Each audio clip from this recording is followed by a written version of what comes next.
We are with Michael Cargill, candidate for District 1, Austin City Council. He is one of 9 candidates running for this race, and so you've got a lot of competition there, Michael. Yes. How would you distinguish yourself from the others, and specifically, could you say something about your vision for your environmental leadership? Sure. Well, I'm the owner of Central Texas Gun Works, which is a gun store. We're also a full-fledged training facility. I've been a network operations manager for a telecommunications company. I served 12 years in the United States Army. I was an instructor at the Armed Forces School of Music, so I can relate to the music industry. Also, with my technology experience, I can relate to the technology community. I was also the owner of a transportation company, so I can relate to our traffic issues that we have here in Austin, Texas. With my business, Central Texas Gun Works, we were the first business to actually have a solar-powered sign on the business. I actually have solar panels on the top of my business, and I also practice, a lot of different things at home. I have backup power for my house and things of that nature. So I'm definitely involved in the environment, and I want to make sure that we're eco-friendly. Excellent. So since you installed that sign about almost 4 years ago, right? Quite a while ago. And so what are some things you've been doing since then to make your business green or your life or work on forwarding community or policy initiatives? Absolutely. At my home, we actually try to, we try to hold that rainwater, so I can use it for my plants. When you drive by my house, you'll notice that I have some really tall palm trees because I like to remind myself of Florida because I'm originally from Fort Lauderdale, Florida. Got it. So my palm tree started out really small, and we actually try to, save that rainwater and to water all of our plants, around the house. And then also, we try to conserve water inside the house because water is going to be our very main problem here in Texas. We have so many people that are coming here to Texas, and we're going to run out of water resources. So what would you do to provide leadership? That would say that's probably one of our greatest concerns locally. What should we do? I mean, what would you do to lead that on policy? We need to reach out to our state legislators and let them know that we are in dire emergency, 911 right now. I've worked well with our legislators in the past. I've worked back and forth. I've been to the Capitol on several sessions, and we need to work with our legislators to get something done here in Texas with water. And what would that something be? Well, it's going to take the legislator to fill out whether we use the ocean, try to use salt water, and try to convert that over or something like that. We're going to need to do something, and we need to do it now.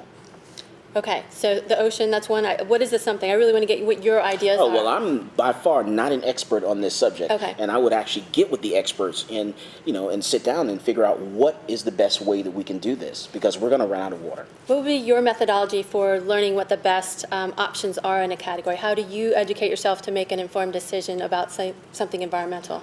Just like all of my businesses I've done in the past, I knew nothing about the military when I got into the military. I knew nothing about telecommunications when I became a network operations manager, right. And I led that business and actually installed DSL over most of Texas back when no one knew what DSL was. Right. Back in my transportation days when I owned a transportation company, I knew nothing about transportation, and I led that industry. I've been on. But how did you do that? What's your process? I've been in Forbes magazine. I've been on. Been featured in Forbes. I've been featured on CNN, featured in New York Times.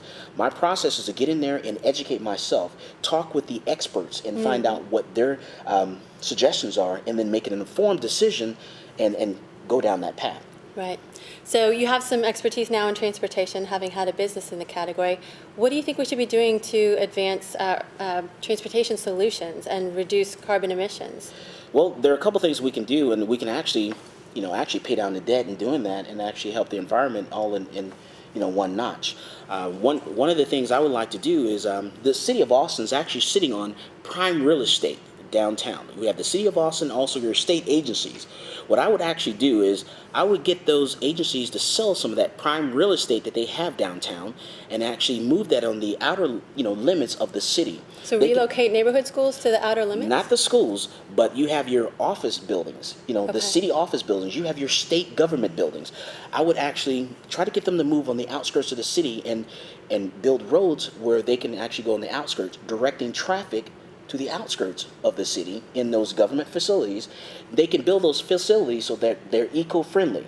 We can put solar panels on those facilities where we can actually send power to Austin Energy and actually put, resources back into, back on the grid, right, and actually make money. And also those facilities that we've sold, we can actually get taxes from that.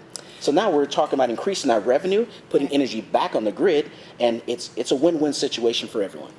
So, because you have this transportation expertise, I really want to hear one more like transportation solution. Like moving the buildings will do one thing, but how does that affect the number of people on the road or the amount of emissions created? Well, we need to make sure that that's going to be more of a state issue than it is a city issue when it comes to the emissions, because that's a state level thing. So we need to look to our state legislators for that. Okay, if you could be known for one legacy, one thing that you left behind, if you are elected, what would you want to be known for?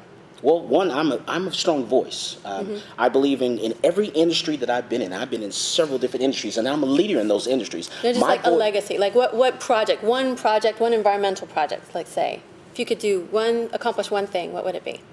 Environmentally? Mm-hmm. Oh, man, I would love to. We got to do something about traffic and reduce our emissions for traffic. We've got to do something about that. What would something be? We have to work with the legislator to do that. Okay. We have to communicate with them, because they are the ones that are going to make the decision for the entire state of Texas. Okay. Well, thank you for being with us, and thank you for your time. Thank you for appreciate it having very me. much.